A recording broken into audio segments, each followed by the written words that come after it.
하나님의 말씀은 고린도전서 15장 12절에서 20절까지입니다. 고린도전서 15장 12절에서 20절까지의 말씀, 신약성경 282페이지가 되겠습니다.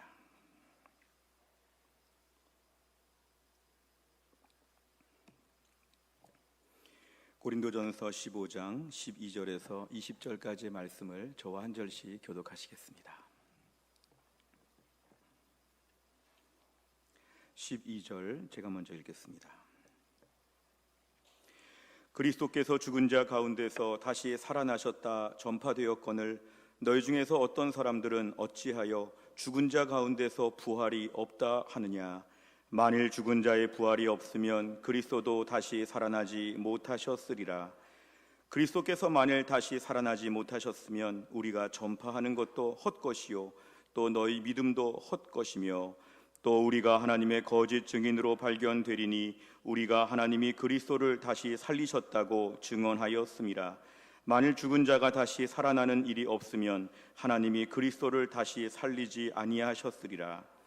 만일 죽은 자가 다시 살아나는 일이 없으면 그리스도도 다시 살아나신 일이 없었을 터이요 그리스도께서 다시 살아나신 일이 없으면 너희의 믿음도 헛되고 너희가 여전히 죄 가운데 있을 것이요 또한 그리스도 안에서 잠자는 자도 망하였으리니 만일 그리스도 안에서 우리가 바라는 것이 다만 이 세상의 삶뿐이면 모든 사람 가운데 우리가 더욱 불쌍한 자이리라. 같이 읽습니다. 그러나 이제 그리스도께서 죽은 자 가운데서 다시 살아나사 잠자는 자들의 첫 열매가 되셨도다. 아멘. 기도하겠습니다. 하나님 아버지, 오늘 부활주일 예배를 드리며 이제 하나님 말씀을 듣는 시간입니다. 하나님 말씀을 증거하는 주의 종을 성령 충만하게 하사 하나님 말씀을 권세 있고 능력 있게 선포하게 하여 주옵소서. 하나님 말씀을 듣는 주의 백성들의 마음의 문을 활짝 여시고 오늘 말씀 가운데 하나님의 음성을 듣고 하늘의 복을 받게 하여 주옵소서. 예수님의 이름으로 기도하옵나이다. 아멘. 교회 안에는 해마다 장례 예배가 진행됩니다. 우리와 함께 같이 예배를 드리셨던 우리 사랑하는 집사님, 권사님들이 주님의 부르심을 받게 되면 이제 우리가 장례 예배를 드리게 됩니다. 저는 목사로서 장례 예배를 인도할 때마다 아직 돌아가신 분에 대한 기억이 너무 생생합니다. 올해 작년에 특별히 돌아가신 분들을 보면 목소리나 또 그분들의 손의 감촉이나 또 그분과 함께 있었던 모든 일들이 많이 기억이 납니다. 아직도 믿어지지 않는, 다시 다음 주일날 교회 나오실 것 같은 이런 마음도 가지시는데요. 하지만 안타까운 것은 세상에 이제 그분은 안 계시다는 것이죠. 죽음이란 현실은 우리 앞에서 분명한 것입니다. 그분을 더 이상 세상에서 볼 수 없게 되었다. 이게 바로 죽음입니다. 비단 교회 안에서뿐만 아니라 우리의 가정적으로나 우리 주변에도 보면 많은 장례식들이 있습니다.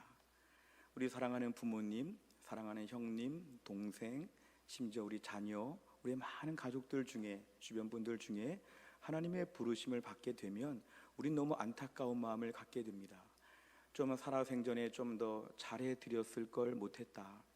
한 번이라도 더 뭘 좀 해드릴 걸 못했다. 더 이상의 이제 기회가 없으니까 거기에 대한 안타까운 마음이 참 많습니다. 몇 년, 몇십 년이 지나도 때론 이러한 슬픈 마음과 그리운 마음들은 점점 더 많아지는 게 현실입니다. 이렇게 보면 우리 주변의 삶에 얼마나 죽음이 가까이에 있는지 모릅니다. 작년에 정부 통계에 의하면 사망자가 2020년에 한 30만 명쯤 된다고 합니다. 우리 주변에서 매일 하루에 한 822명 정도가 세상을 계속 떠나고 있습니다. 제가 지금 코로나 때문에 한 1737명이 사망하였다고 이러한 뉴스가 나오지만 어떻게 보면 800명 이상이 계속 매일 죽는, 우린 그러한 장례식장 분위기 가운데 지금까지 살고 있습니다. 질병도 많고 사고도 많고 또 자연적인 노화 등으로 말미암아 우린 죽음과 그렇게 멀리 있지 않습니다. 아침에 집을 나섰는데 저녁에 들어올 수 있을지 우리는 굉장히 당연하다고 생각하지만 당연하지 않습니다. 저녁에 잠자리에 들었는데 아침에 그대로 깨어나서 또 움직일 수 있다는 것, 이거 사실은 장담할 수 없는 것입니다. 어떤 분들은 나이가 너무 젊기 때문에 죽음이란 얘기가 나오면 듣기 싫고 해당 사항이 없다고 생각합니다만, 납골당 같은 데 가보면 20대, 30대들도 얼마나 많이 있는지 모릅니다. 지금 아무리 내가 건강해도 갑작스러운 죽음의 현장은 우리가 아무도 피할 수 없다는 것이죠. 저는 한 8, 9년 전쯤에 서울을 올라가는 고속도로에서 100km 속도로 달리고 있는데 앞에 가던 트럭이 갑자기 그 트럭 뒤에 있는 큰 나무 토막들이 우르르 떨어지는 것들을 보게 되었습니다. 순간적으로 그렇게 떨어지니까 피할 겨를도 없이 그 나무 토막 큰 것들이 막 떨어지는데 그 중에 몇 개를 그냥 디딜 수밖에 없었습니다. 그냥 밟고 지나갔죠. 근데 그 순간에 타이어가 펑크가 나서 제 의사와 상관없이 2차선, 3차선, 4차선으로 차가 막 쏠려가면서 거의 끝까지 가는데 정말 아찔했습니다. 마침 제 옆차선에 차들이 오지 않아서 그랬지, 제 옆차선에서 차들이 100km로 막 달려오고 있었다면 아마 그날 교통사고로 저는 세상을 떠났을 것입니다. 아주 아찔한 순간이었습니다. 한 5, 6년 전에는 제가 A형 간염이라고 해서 병원에 입원한 적이 있었습니다. A형 간염은 큰 병이 아니기 때문에 사소하게 볼 수도 있는데 입원한 다음 날부터 수치가 점점 더 올라가는데 보통 사람들의 몇십 배, 몇백 배라고 이렇게 하니까 사실은 처음에는 간단하게 봤다가 나중에는 걱정하게 되었습니다. 병원에 있을수록 더 수치가 올라가고 또 어떤 분은 더 서울의 큰 병원에 가보라고 하고 또 의사분은 항상 더 최악의 경우를 얘기하니까 이러다가 앞으로 어떻게 된다고 하는데 너무 당황스러웠습니다. 목사로서 병원에 신방을 갈 때가 있고 아픈 분들이 제 앞에 오면 기도해 드릴 때가 있었지만 제가 이렇게 해서 잘못될 수도 있다는 생각을 하니까 참으로 당황스러웠습니다. 어떤 분들은 병원에 사소하게 갔다가 그 병원에서 그대로 이렇게 죽어서 나오기도 합니다. 우리가 오늘 사는 세상이 얼마나 일들이 많은지, 얼마나 끔찍한지 모릅니다.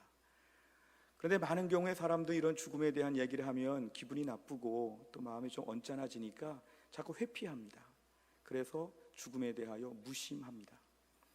나는 죽지 않을 것처럼, 남의 장례식들을 그렇게 많이 가고 심지어 친구 장례식을 다녀오면서도 나는 죽지 않을 것처럼 자꾸만 이렇게 생각합니다. 그러면서 이 땅의 많은 모습에 대하여 많은 계획을 세워보기도 하고 앞으로 내가 최소한 90세, 100세까지는 살 것처럼 그런 마음을 가지고 살면서도 죽음은 오지 않을 것처럼 자꾸만 생각할 때가 많습니다. 마치 큰 축구장 같은 데 가서 저 밑에 있는 선수들이 막 뛰는 걸 보면서 굉장히 멀찌감치서 나는 남의 일 보듯이 나의 죽음의 문제는 꼭 남의 일 같은 이런 마음이 들 때가 참으로 많습니다.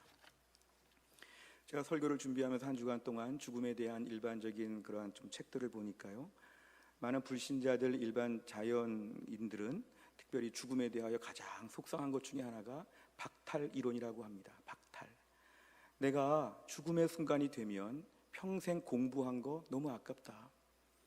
평생 돈 많이 벌었는데 써보지 못하고 그 돈 다 그냥 내어놓고 간다. 그렇게 얼굴을 예쁘게 다듬고 그렇게 운동을 많이 하고 그렇게 친구들 많이 사귀어놓고 어느 정도 직장에서도 높은 자리까지 다 올라갔는데 이제 조금만 더 가면 될 텐데 그 순간에 모든 것을 다 내려놓고 삶의 제로점으로 간다는 것은 너무 억울하다. 죽음이 많은 사람들이 주는 가장 큰 것은 뭐냐면 억울하고 서러운 것이죠. 나는 왜 끝까지 가보지도 못했는데 지금 여기서 모든 걸 다 잃어버려야 되는가? 이러한 마음입니다. 죽음이란 무엇인가라는 책을 써서 한동안 꼭 화제가 되었던 미국 예일 대학의 셸리 케이건 교수의 그 책을 보면은 이분은 철학자로서 죽음에 대해 접근하면서 보통 사람들이 죽음에 대하여 다들 두려워한다 이렇게 얘기합니다. 죽음에 대해 두려워하는 것을 이 철학자는 나름대로 논리적으로 세 가지를 얘기했는데요. 첫째는 뭐냐 하면 뭔가 앞으로 부정적인 것이 올 것이라는 생각이 두려움을 준다는 것입니다. 예를 들어 우리 친구가 내가 오후에 아이스크림 사줄게 그러면 두려운 마음이 안 들지요. 오히려 기다려지지요. 잠시 후에 아이스크림을 먹을 수 있다. 이건 좋은 소식이죠. 근데 모든 사람들의 마음에는 근본적으로 평생에 지은 죄에 대한 뭔가 죄책감과 이 죄의 문제에 대한 고민과 실존적인 마음이 있기 때문에 내 죽음 이후에 이 죄에 대한 어떤 대가가 있을까? 어떤 내 죄의 문제로 말미암아 뭔가 개운하지 않고 깨끗하지 못한 나의 삶 가운데 이 정말 부정적인 것이 올 것이라고 하는 두려움이 다 있다는 것입니다. 두 번째 두려운 이유는 뭐냐면 이것이 가능성이 희박할수록 두려움이 없는데 가능성이 높다는 것입니다.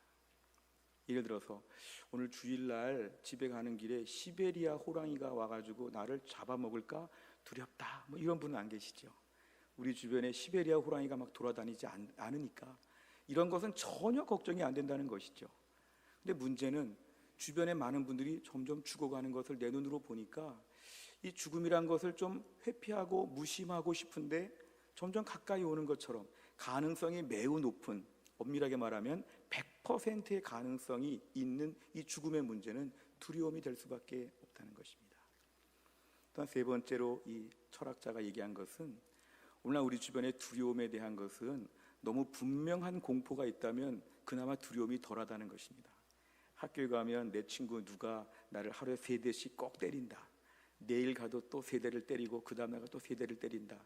이게 물론 두렵고 안 좋지만 그나마 예측이 가능한 것인데요, 내가 지금 매우 범법 행위가 벌어지고 있는 아주 이상한 시골길의 위험한 곳을 다니고 있다, 어디서 누가 언제 얼마나 어떻게 할지를 모른다, 이런 데 갈 때가 더 무섭다는 것입니다. 왜냐하면 예측을 못하니까. 우리가 두려움 중에 이 죽음에 대한 두려움의 가장 큰 이유 중에 하나는 세상에서 겪어보지 못한 것이니까 이런저런 말들을 많이 해보지만 이거 다 불확실하다는 것이죠. 가공의 공포, 정확하게 죽음이 어떻게 될지에 대해서 이런저런 추론들을 많이 하지만 그 어느 것도 확실하지 않으니까 이 죽음에 대해서 오히려 몇 배나 더 두렵다. 철학자는 이런 식으로 분석을 했습니다. 오늘 우리가 이 땅을 살면서 성도들로서 우리가 이 땅을 살면서 혹시 우리 안에도 이러한 식의 죽음에 대한 두려움이 없습니까? 어떤 분들은 교회를 꽤 오랫동안 다니면서도 죽음에 대한 이야기가 나오면 굉장히 불가지론으로 빠집니다. 그 문제는 좀 잘 모르겠습니다. 죽어봐야 알겠지요. 그리고 죽음의 문제는 뭐 중요합니까? 사는 것도 모르는데 죽은 걸 어떻게 알겠습니까? 죽음의 문제는 별 관심 없이 저는 그냥 교회를 다닙니다. 죽음의 문제 자꾸 얘기하면 좀 마음이 안 좋습니다. 뭐 이런 식으로 말하는 성도님들도 의외로 많이 계십니다. 사실은 불신자와 같이 죽음을 생각하는 것이죠. 죽음 이후에 어떤 일이 있을까에 대해서 막연한 두려움을 가지고 주일마다 예배를 드리는 성도들이 많다는 것입니다. 많은 사람들이 죽음에 대해서 잘 모르기 때문에 보통 사람들은 이런 식으로 하죠. 죽음 이후를 모르니까 죽음 이후는 없다고 생각을 하고 죽음 이후 끝이라고 생각하니까 두 가지밖에 없다. 하나는 마음껏 놀아보는 것이죠. 음식들 맛있는 거 다 먹어보고 여행 다 가보고 뭐 좋은 거 다 누려보고 내가 이 땅에서 누릴 만한 거 다 누리고 쾌락과 모든 것을 누리다가 나는 죽겠다, 한 번밖에 없는 인생인데 아깝지 않느냐, 이러면서 부지런히 평생 노는 일에 몰두하는 이런 인생관이 있고요. 또 하나 인생관은 내가 한 번밖에 없고 죽으면 끝이니까, 끝이라고 하니까 끝이 오기 전에 사회에 좀 기여하고 싶다, 우리 애들한테 최대한 잘해주고 싶고 우리 나라와 민족을 위해서 뭔가 해보고 싶고 내가 속한 공동체를 위해 뭔가 해보고 싶고 죽음 이후에 더 이상 그렇게 착한 일, 좋은 일 할 기회가 없으니까 내가 한번 잘 해보겠다, 뭐 이런 가치관이 있는 분도 있습니다. 두 번째 분이 나름대로는 조금 더 멋있는 타입인데요, 이건 다 세상적인 가치관이 되죠. 뭐냐면 중요한 거는 죽으면 끝이다. 한 번 사는 인생 많이 놀거나 좋은 일 많이 하거나. 그런데 이건 다 일반적인 세상적인 이야기지만 우리가 성경적으로 죽음에 대하여 어떻게 말하는지를 우리는 분명히 알아야 됩니다. 우리가 예수 믿고 구원받는다고 할 때 성경은 죽음에 대해서 우리에게 분명하게 말씀하고 있습니다. 히브리서 9장 27절의 말씀을 보면 한 번 죽는 것은 사람에게 정해진 것이요, 여기까지 모든 사람이 동의할 수 있죠. 불신자들도 한 번 죽으니까. 근데 그 다음이 중요합니다. 그 후에는 심판이 있다. 한 번 죽는데 죽고 나서 없어지면 좋겠는데 죽고 나서 없어지는 문제가 아니라 그 후에도 뭔가 세계가 이어져서 심판이 있다는 것입니다. 저 심판은 무엇일까? 이 문제가 매우 중요합니다. 내 생각에 저 심판 없다 이러면 참 속 편한데 성경에 분명히 말씀하고 있습니다. 그 후에는 심판이 있다. 저 심판의 의미는 무엇일까? 우린 지금 저 심판 앞두고 어떻게 살아야 되는가? 이런 부분은 매우 중요합니다. 당장 내년에 10년 뒤에 20년 뒤에 어떻게 살까 이거 중요하지만 더 중요한 거는 죽음 이후가 더 중요합니다. 우리가 하나님을 믿는 주의 백성들로서 우리는 과연 우리의 죽음 이후에 대해서 어떠한 믿음과 확신이 있는지를 우리는 진지하게 고백해야 합니다.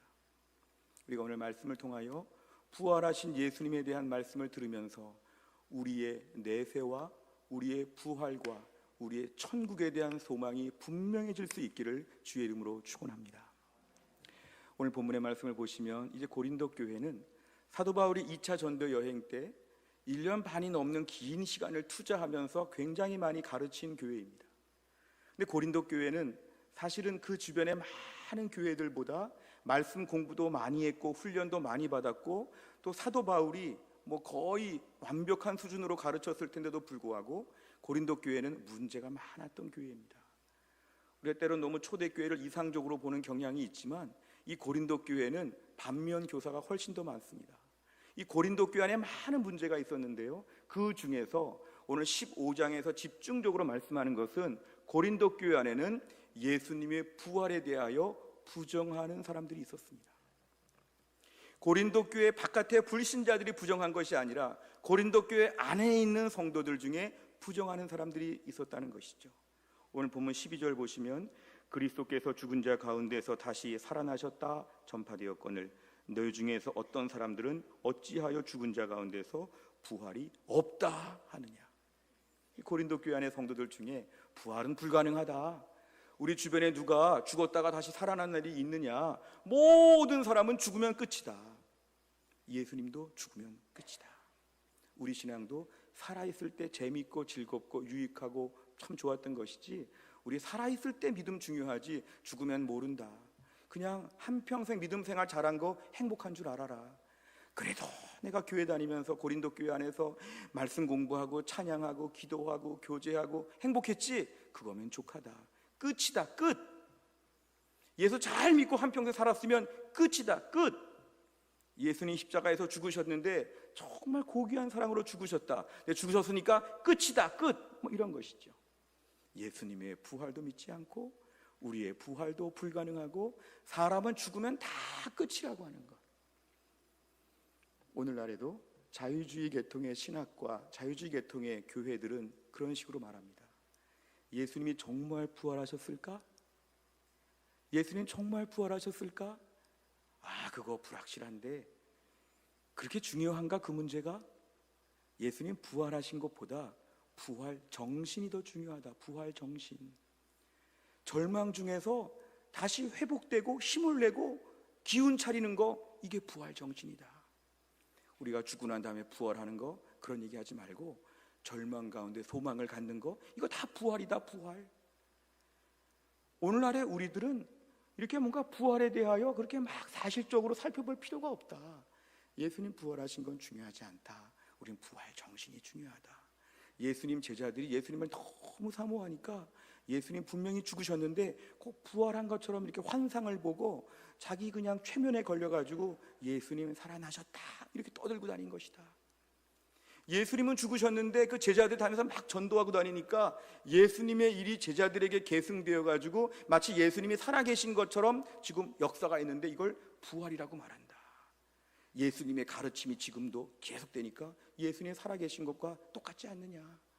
예수님의 사랑, 예수님의 모든 희생, 이런 것들이 지금 사람들한테 쫙 퍼져가지고 이어지고 있으니까 예수님은 죽으셨는데 살아계신 것과 똑같지 않느냐, 이게 부활이다, 이런 식으로 가르치는 것이죠. 가만히 들어보면 일리도 있고 멋있고 모든 사람에게 좀 납득이 될 것 같고 이렇게 보지만 이거는 성경을 무시하는 것입니다. 복음에 있어서 예수님의 죽으심과 부활하심은 복음의 핵심 중에 아주 핵심입니다. 기독교가 이만큼 있다면 저 변두리의 언저리에 그냥 있는 이런 내용이 아니라는 거죠. 기독교의 가장 중심에 있는 것, 예수님의 죽으심과 부활에 대한 것입니다. 예수님의 죽으심과 부활을 부정하면 기독교 아닙니다. 예수님의 죽으심과 부활에 대해서 애매하게 말하는데 우리 교회다? 교회 아니죠. 그런 데는 교회라는 말을 붙일 수가 없는 것이죠. 그 증거로 사도들은 사도행전에서 이런 말씀들을 많이 하십니다. 사도행전 3장 15절에 보면 생명의 주를 죽였도다. 그러나 하나님이 죽은 자 가운데서 그를 살리셨으니 우리가 이 일의 증인이라. 생명의 주를 죽였다. 예수님 죽으셨다. 근데 하나님이 살리셨다. 부활하셨다. 이 두 가지 메시지가 복음 중에 복음이라고 합니다. 또 한 가지는 사도행전 10장 39절 40절. 우리는 유대인의 땅과 예루살렘에서 그가 행하신 모든 일의 증인이라. 그를 그들이 나무에 달아 죽였으나 하나님이 사흘 만에 다시 살리사 나타내시되. 보십시오. 앞에 거 좀 보여주실까요? 나무에 달아 죽였으나 그 다음 구절 보면 하나님이 살리사. 예수님의 죽으심과 부활은 복음 중에 아주 중심에 있는 핵심적인 내용이었습니다. 초대교회 많은 핍박은 바로 이런 것이었죠. 좀 다른 얘기 많이 하면 핍박 안 하죠. 왜 핍박했을까요? 예수님의 죽으심과 예수님의 부활을 말하고 다니니까 핍박하는 것입니다. 핍박 안 받으려면 어떻게 했을까요? 죽으심과 부활에 대한 메시지 뒤로 빼고 사랑과 즐거움과 평안과 좋은 얘기들 많이 하면 핍박을 받을 일이 없습니다. 근데 초대교회 사도들은 그렇게 핍박을 받으면서도 예수님은 우리를 위해 죽으셨다, 예수님 부활하셨다, 이 이야기를 꼭 하니까 항상 핍박과 박해가 막 이어졌다는 것이죠. 그 정도로 이 메시지는 중요한 것입니다. 근데 고린도 교회가 사도 바울의 가르침을 다 들으면서도 죽으심과 부활에 대하여, 특별히 부활에 대하여 믿지 않으니까 이거는 복음 중에 복음이 훼손된 것입니다. 훼손. 마치 이렇게 반지가 있는데요, 안쪽에 다이아몬드가 하나 있는데요, 그 다이아몬드를 잃어버린 것이죠. 링만 있는 것이죠. 다이아몬드 제일 비싼 거를 어디다가 잃어버렸는지 그거는 쏙 빠진 것입니다. 기독교 많이 갖췄는데 예수님의 죽으심과 부활을 쏙 빼버리고 다른 얘기만 하죠. 나는 죽으심 못 믿어, 부활 못 믿어, 특별히 부활은 더 못 믿어, 이런 식으로 나오면 사도 바울은 이거는 교회를 허무는 것이다, 우리의 믿음도 헛것이고 우리 교회도 잘못된 것이고 우린 다 무너질 수밖에 없다. 오늘 본문은 그런 이야기를 하고 있습니다. 우리가 복음의 핵심에 대하여 우리는 분명히 알아야 됩니다. 교회를 다니면서 많은 것을 배우시죠. 교회 생활하다가 많은 교회 문화도 있고 또 많은 절기도 있고 또 많은 봉사도 있고 또 교회 안에 많은 에티켓도 있고 많은 것들이 교회 안에 가르쳐지죠. 저도 모태신앙을 어릴 때도 교회에서 쭉 자랐기 때문에 교회의 많은 모습들을 많이 체득화했습니다. 교회 하면 많은 것들이 예상이 되죠. 교회는 이렇고 이게 있고 저게 있고 다 많죠. 근데 그 중에 제일 중요한 게 뭐냐면 복음의 핵심이 분명해야 된다. 복음의 핵심, 예수님은 나의 죄를 위해서 십자가에서 죽으셨다. 예수님 나의 죄를 위해 십자가에서 죽으셨기 때문에 나는 예수 믿으면 의인이 된다. 하나님이 나를 보실 때는 평생의 죄를 묻지 않으시고 예수님의 십자가의 피로 말미암아 나를 완전한 의인으로 인정하여 주신다. 이게 복음 중에 하나입니다. 또 하나 복음은 예수님은 내가 이 땅에서 죽을 운명인 것을 아시고 사망 권세 이기시고 부활하신 예수님이 나도 살리신다. 이게 복음입니다. 어떤 분은 예수 믿고 행복하게 잘 살다가 그냥 죽는다 이런 생각하시는 분들이 있지만 기독교는 원래 이 땅을 운동장으로 삼는 종교가 아닙니다. 기독교는 영원한 하늘나라의 내세까지를 내다보는 긴 호흡을 가진 신앙입니다. 내가 예수 믿고 한평생 교회 잘 다녔다, 참 좋았다, 이게 끝이 아니라는 거죠. 우리 이 땅에서 잠깐의 오픈게임 같은 인생을 살지만 분복도 받고 소명도 있고 이 땅에 많은 일들이 있지만 우리의 가족도 있고 책임 맡은 일도 있고 많은 것이 있지만 이 땅은 내 삶의 전부를 담기에는 너무 작다는 것이죠. 우리에게는 긴 호흡, 멀리 보는 것. 우린 장거리 선수죠. 장거리 100m 팍 뛰고 그냥 끝나는 것이 아니라 마라톤을 뛰는 것처럼 우리 인생은 이 땅 너머에 또 다른 세상이 있다.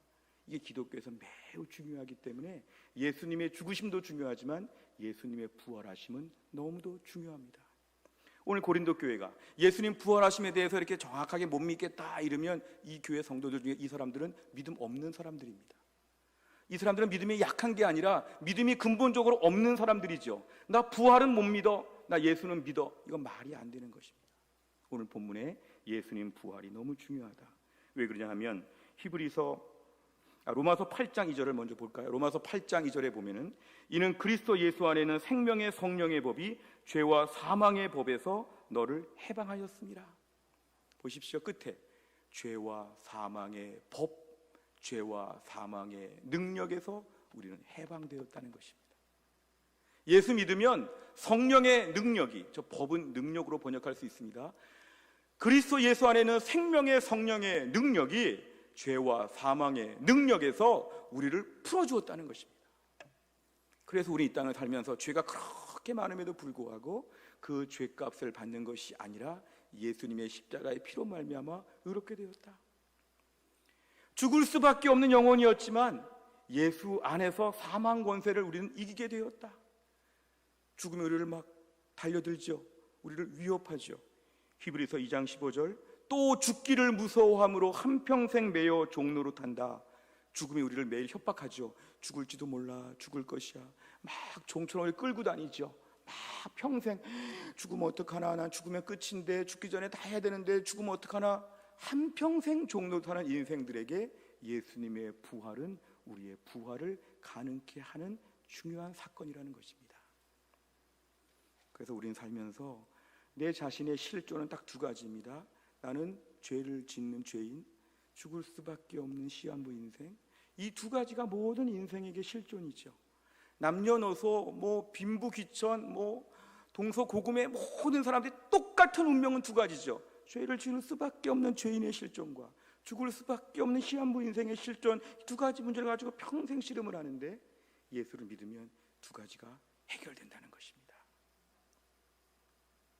지난주 설교 말씀을 들으면서 어떤 분들은 내가 이렇게 버림받고 이렇게 추하고 이렇게 무가치한 존재이구나 묵상을 하셨을 것입니다.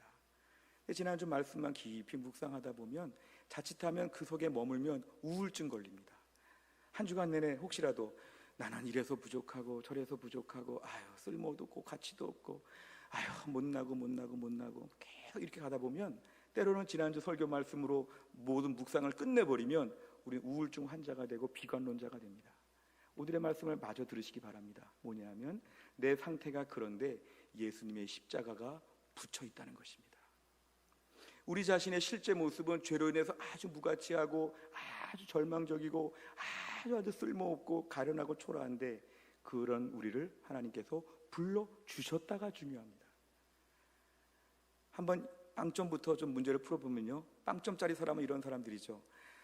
나는 대단해, 나 훌륭해, 난 너보다는 나아. 이런 사람들은 신앙적인 정수가 빵점이죠. 왜냐하면 아직도 자기가 대단한, 십자가 필요 없다는 거죠. 이 정도면 잘 살았지. 이런 사람들은 빵점짜리입니다. 근데 복음을 들었는데, 복음을 듣고 나서 나는 죄인이고 무가치하고 아무 쓸모없고 버림받은 인생이고 초라하고 깊이 묵상해서 나는 안 되는구나 깨달았다면 50점입니다 50점으로 평생 가면 괴롭겠죠. 근데 우리가 100점이 되려면 그런데 하나님이 불러주셨구나, 그런데 예수님이 십자가에서 죽으셔서 나를 살리셨구나, 내가 그래도 구원을 받았구나. 이런 사람들은 100점짜리 믿음입니다. 내가 부족한 것을 인정하되 부족함으로 끝난 것이 아니라 그래서 예수님이 나에게 찾아오셨다는 것. 우리가 오늘날 나는 죄도 짓고 나는 죽을 수밖에 없고 내 실존은 너무 초라하다 싶었는데 하나님께서 우리에게 귀한 예수님 보내셔서 죄의 문제 오케이 해결해 주시고 죽음의 문제 오케이 해결해 주시면 우리 인생은 이제 한량없는 기쁨과 영광을 누리게 된다는 것입니다. 우리의 자연적인 모습은 제정신을 차리게 되면 너무 초라하고 부끄럽고 냄새나고 막 우글우글거리는 쇳덩어리 인생에 불과한데, 그런데 거기다가 복음을 플러스 해야 한다는 것이죠. 거기다가 예수님의 복음이 함께 하면 우리 인생은 놀라운 하늘의 복을 받았다는 것입니다. 죄인인데 용서받았습니다. 죽어야 되는데 죽고 나서 부활합니다. 이게 바로 뭐냐면 우리가 받게 되는 놀라운 하늘의 축복이라는 것입니다. 오늘날 만약에 부활이 없다 하면 본문에 의하면 사도 바울은 예수 믿는 사람이 제일 불쌍하다고 합니다. 한번 보실까요? 히브리서 11장 36절 39절 당시 초대교회 성도들의 핍박받는 모습을 좀 설명해 드리겠습니다.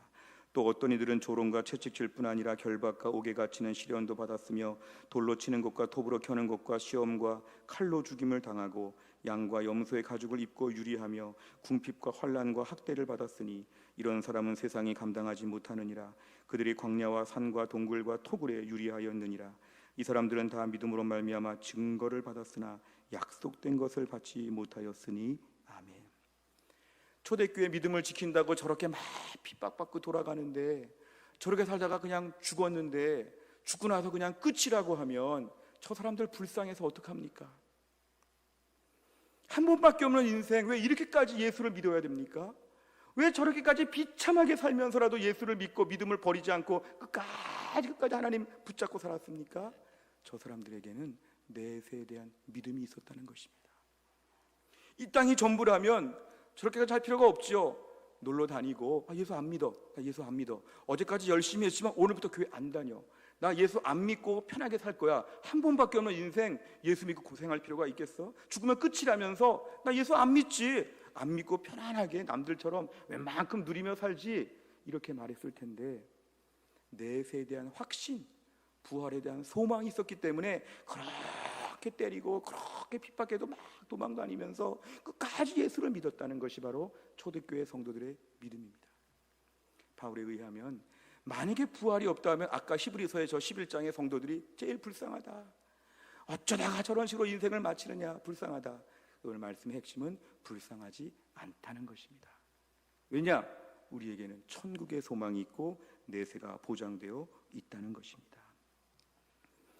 우리가 오늘 살면서 로마서 8장 11절의 말씀 보면 예수를 죽은 자 가운데서 살리신 이의 영이 너희 안에 거하시면 그리스도 예수를 죽은 자 가운데서 살리신 이가 너희 안에 거하시는 그의 영으로 말미암아 너희 죽을 몸도 살리시리라. 아멘. 우리 죽을 몸 앞으로 죽지요. 근데 죽고 나서 끝이 아니라 살리신답니다. 언젠가 우리의 죽음이 다가오는데 그렇게 죽어서 끝이 아니라 하나님이 살려내신다는 것입니다. 죽음이 끝이 아니라 이 죽을 몸을 살려내신다는 것, 이게 바로 뭐냐 하면 예수 믿는 사람들의 놀라운 특권이라는 것입니다. 빌립보 3장 20절과 21절에 보면 그러나 우리의 시민권은 하늘에 있는지라 거기로부터 구원하는 자 곧 주 예수 그리스도를 기다리나니 그는 만물을 자기에게 복종하게 하실 수 있는 자의 역사로 우리의 낮은 몸을 자기 영광의 몸의 형체와 같이 변하게 하시리라. 보십시오. 우리의 낮은 몸, 초라한 몸, 병들고 쇠약하고 지치고 노화되고 잠도 잘 오지 아니하고 기운도 없고 무릎도 안 좋고 뼈도 안 좋고 오장육부가 다 안 좋아서 이제 병원 신세를 지면서 하루하루 너무 힘들게 살고 있는 이 낮고 초라한 몸을 자기 영광의 몸의 형체와 같이 변하게 하신다는 것입니다. 이게 바로 성도들 모두에게 보장되어 있는 하나님의 말씀입니다. 우리가 사는 세상에서 언젠간 다 죽습니다. 저도 죽고 우리 다 죽습니다. 그런데 그대로 죽으면 끝이 아니라 우리가 영광스러운 몸으로 부활한다는 것입니다. 이게 성경에서 기독교의 핵심 중에 아주 핵심입니다. 이 세상이 전부가 아니고 이 세상에서 예수 믿다가 복 받았다, 이 땅에서 예수 믿고 웬만큼 잘 살았다, 이게 끝이 아니라 세상에서 보지 못했던 무궁한 하늘의 영광이 우리를 기다리고 있다는 것입니다. 지금 남 얘기하는 것이 아닙니다. 우리들 얘기하고 있는 것입니다. 우리가 죽으면 언젠가 반드시 죽는데 죽고 난 다음에 아유 한평생 고생하다가 그냥 죽었네, 이게 아니라 믿음 지키느라고 애썼지만 영광스러운 천국에 들어간다는 것입니다. 지금의 이 몸이 죽었다가 그대로 부활하는 것이 아니라 지금의 우리에게 낡고 늙고 병들고 많이 약해진 우리의 몸 그대로가 아니라 신령한 몸으로 부활한다는 것입니다. 로이드 존스 목사님은 교리 강좌에서 우리가 어떻게 다시 살아날 수 있느냐 그 얘기를 하면서 영속성과 정체성을 그대로 유지하는 가운데 신령한 몸으로 부활한다는 이러한 정리를 하였습니다. 부활했는데 내가 누군지 네가 누군지 서로 이렇게 정체성과 영속성이 없는 그런 육체는 아니라는 것이죠. 내가 나인 줄을 분명히 아는데 문제는 지금의 이 몸이 그대로 살아나는 것이 아니라 신령한 몸으로 부활한다. 성경이 더 이상 말하지 않기 때문에 조심스럽지만 너무도 분명한 것은 지금의 이 모습 그대로가 아니라 뭔가 알 수 없는 신령한 모습으로 우리가 다시 살아나게 된다는 것입니다. 웨스트민스터 소요리 문답에 의하면 37문, 38문쯤 왔을 때 이런 이야기를 하죠. 사람의 죽음을 설명합니다. 사람은 영혼과 육체로 되어 있는데 죽음을 통해서 영혼과 육체가 분리가 된다. 예수 믿는 사람들은 그 영혼이 죽는 즉시 천국으로 올라간다. 그리고 몸은 무덤에서 쉰다. 예수님 재림할 때까지 몸은 쉬는 시간이다. 화장도 하고 또 뭐 신체 훼손되기도 하고 여러 가지 사고가 많은데 어떻게 몸이 보존됩니까? 창조의 하나님께서 우리 몸을 신령한 몸으로 부활하신다는 것이죠. 카톨릭에서는 연옥교리를 만들어서 죽고 난 다음에 영혼이 천국 가려고 하니까 해결 못한 죄가 있어서 이 죄를 좀 마저 해결하고 천국 간다. 이 연옥교리는 성경에 없는 것입니다. 분명한 것은 내가 오늘 죽으면 영혼이 천국 가는 이유는 뭐냐면 예수님의 십자가의 피로 말미암아 완벽하게 의롭게 되었기 때문에 곧바로 천국 간다는 것입니다. 불신자들은 반대로 죽게 되면 육체와 영혼이 분리가 되어서 그 영혼이 곧바로 지옥에 간다. 이 몸은 마치 감옥에 갇힌 사람처럼 계속 무덤에 있다가 예수님 재림할 때가 되면 영원한 심판을 받아서 지옥 형벌에 들어간다는 것입니다. 우리 성도들은 예수님 재림할 때가 되면 우리의 몸이 부활하여 신령한 몸으로 부활하여 우리 육체와 영혼이 다시 연합하여 영원토록 주와 함께 산다는 것이 우리 기독교 정통 신학입니다. 우리가 오늘 우리 죽음에 대해 생각해 볼 때 이건 참 중요한 문제입니다. 불신자들은 평생의 죄값을 받는 것이 바로 죽음 이후의 일이라면 성도들은 평생의 죄를 그치게 된다는 것이 죽음의 의미입니다. 더 이상 죄를 짓지 못하는 상태가 죽음 이후의 성도의 특권이라는 것이죠. 불신자는 죄값을 받는데 성도는 죄를 그치는 순간이 바로 죽음 이후의 우리의 순간이라는 것입니다. 고린도후서 5장 1절에 보면 만일 땅에 있는 우리의 장막집이 무너지면 하나님께서 지으신 집 곧 손으로 지은 것이 아니요 하늘에는 영원한 집이 우리에게 있는 줄 아느니라. 아멘. 앞에 좀 보여주실까요? 땅에 있는 우리의 장막집은 우리의 육체가 우리의 지금의 모습이 텐트와 같다는 것입니다. 막 바람 불면 막 휘청휘청거리고 넘어지고 막 지치고 너무 부실한 것이죠.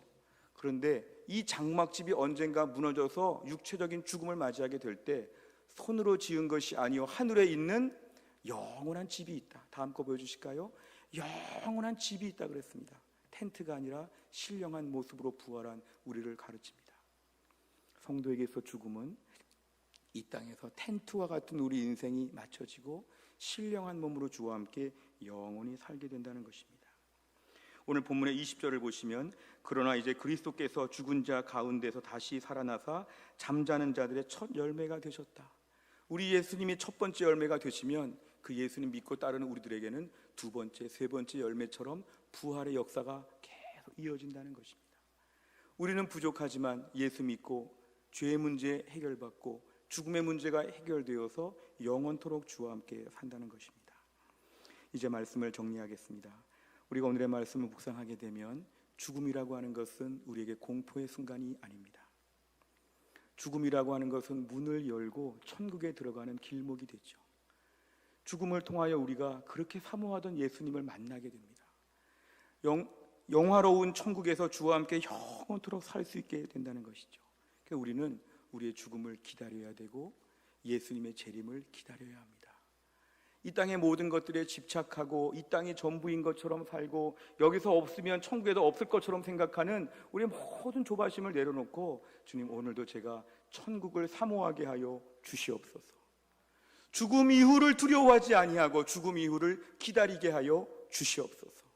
이 땅에서 보지 못했던, 이 땅에서 누리지 못했던 이 땅의 모든 불확실하고 미약한 것들을 다 엎으시고 우리에게 영원한 천국을 보장하여 주신다는 것을 믿고 기다리게 하여 주옵소서.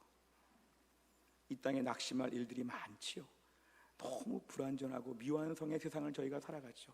더 이렇게 문제가 많습니다만 우리는 호흡을 길게 가져야 됩니다. 우리는 천국까지 내다보는 사람들이기 때문에 요 눈앞에 보이는 몇 가지가 신경 쓰이지 않도록 믿음의 담대함을 허락하여 주옵소서. 누구에게나 평생 이런 것들이 있습니다만 이거를 넘어서서 천국을 내다볼 수 있는 믿음의 안목이 흐려지지 않게 하여 주옵소서. 요한일서 5장 13절, 내가 하나님의 아들의 이름을 믿는 너희에게 이것을 쓰는 것은 너희로 하여금 너희에게 영생이 있음을 알게 하려 함이라. 아멘. 우리는 영생이 있음을 믿으시기를 바랍니다. 영생을 확실하게 믿으면 이 땅의 삶이 달라집니다. 나는 영원히 살 사람이야. 나는 영생이 있어. 나 죽음의 순간이 올 것이지만 죽음 너머에 또 세상이 있어. 천국과 지옥이 있는 나는 천국 가. 죄가 이렇게 많은데 어떻게 천국 가냐고? 예수님의 십자가의 피로 완전한 의인 됐어. 나는 죄가 하나도 없어. 예수 믿고 나서 의롭게 되었어. 나는 천국 가. 나는 영생이 있어. 영생의 기쁨이 우리에게 있으면 오늘의 삶도 달라진다는 것입니다. 저는 대학 들어갈 때 재수를 했기 때문에 대학 들어갈 때 정말 기쁘고 좋았습니다. 학교의 합격자 명단에 제 이름이 있을 때 너무너무 좋았는데요. 좋은 것이 다 이렇게 시간들이 있었지만 특별히 3월 달에 입학을 앞두고 2월 달이 참 좋았던 것 같습니다. 아직 학교에 입학하지는 않았지만 확실하게 합격했고, 그리고 이제 곧 학교 생활을 시작하고 캠퍼스에서의 모든 생활을 시작할 걸 생각해 보니까 2월 한 달 동안은 막 꿈꾸는 것 같았습니다. 오늘 말씀을 준비하면서 우리에게 곧 천국이 다가옵니다. 죽음 이후의 세상이 있습니다. 제가 대학에 들어가고 3월 달 이후를 내다보며 2월 달에 행복하게 기다렸던 것처럼 우리에게 이런 2월 같은 기쁨이 있기를 간절히 바랍니다. 천국이 가까이에 있습니다. 조금만 참으면 됩니다. 조금만 기다리면 됩니다. 천국에서 주와 함께 영원한 세상을 누릴 것이 지금 막 다가오고 있습니다. 오늘도 우리 안에서 이 땅에서 우리가 죽음 앞에 겁을 내는 자, 이제 부활을 소망합니다. 우리 모두에게 죽음 이후에 부활을 소망하는 믿음의 사람 다 될 수 있기를 주의 이름으로 축원합니다. 기도하겠습니다. 하나님 아버지, 이 땅을 살면서 유한한 인생 같은 저희가 오늘 천국에 대한 말씀을 들었습니다.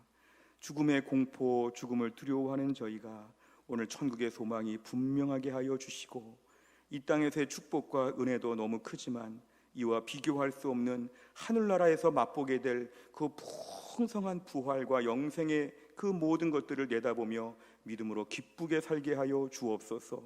영생이 있는 삶이 얼마나 복된지, 신령한 몸으로 다시 살아난다는 것이 얼마나 황홀하고 기쁜지 오늘도 우리가 부활의 주님을 바라보며 부활의 감격과 기쁨이 우리에게 충만하게 하여 주옵소서. 힘들고 어려운 일들이 있다고 할지라도 부활의 기쁨으로, 부활의 승리로 이겨나갈 수 있도록 축복하여 주옵소서. 예수님의 이름으로 기도하옵나이다. 아멘.